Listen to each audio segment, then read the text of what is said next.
This is Karita Mbagara. I'm the senior pastor at CITAM Karen, and I am glad to welcome you to CITAM ChurchOnline. Today I want to make 3 observations from the book of Jeremiah chapter 25, verse 3. The Bible says, "For 23 years, from the 13th year of Josiah son of Ammon, king of Judah, until this very day, the word of the Lord has come to me, and I have spoken to you again and again, but you have not listened."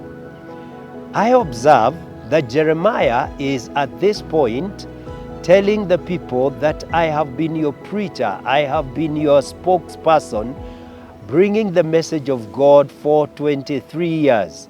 Where were you 23 years ago? What were you doing 23 years ago? By just reading that, I see Jeremiah was a very faithful servant of the Lord.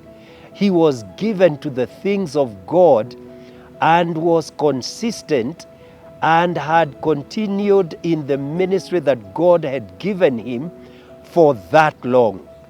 We know that he continues even hereafter, bringing the message of God. But 23 years is a long time of serving the Lord. But what makes it even more profound is the fact that for those 23 years, his preaching was not as successful as one would expect, because he says that the people were not listening.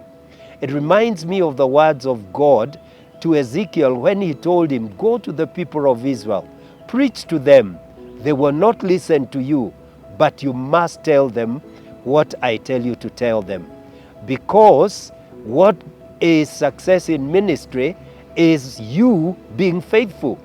And I want to say that when we are called by God to go and do his ministry, our measure of success is not so much the fruit. It is not always the fruit. Yes, it is important to have the fruit, but you may be one of those people that has been doing the work of the Lord and you do not see the returns out of your efforts. I want to tell you, be like Jeremiah. So Jeremiah was faithful, but also success is not always because of the fruit that you see.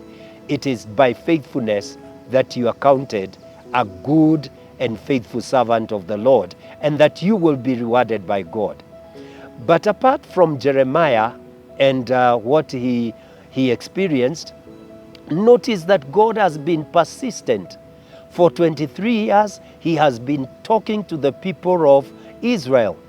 Actually, that tells us that God was very loving. He followed these people. They are not responding, but he keeps on sending the prophet to speak to them. And that is to say that God is a loving God. He is persistent because of his love for these people. The message that he had given Jeremiah was a message of judgment, but he has not judged them despite their wickedness. He has, confidence that, or he has the hope that the people will turn away. The end of the story is that they never turned away, and therefore they were taken into captivity in Babylon, and they were punished. My brother, I want you to know that God is a loving God. And if he can be that persistent, we as the ministers of the gospel can also be persistent and keep at it, be faithful like Jeremiah, and continue, because God will reward us for faithfulness, not because of the fruit that we gain. May the Lord bless you as you think about this, and hopefully it will inspire you if you had become discouraged. Thank you very much.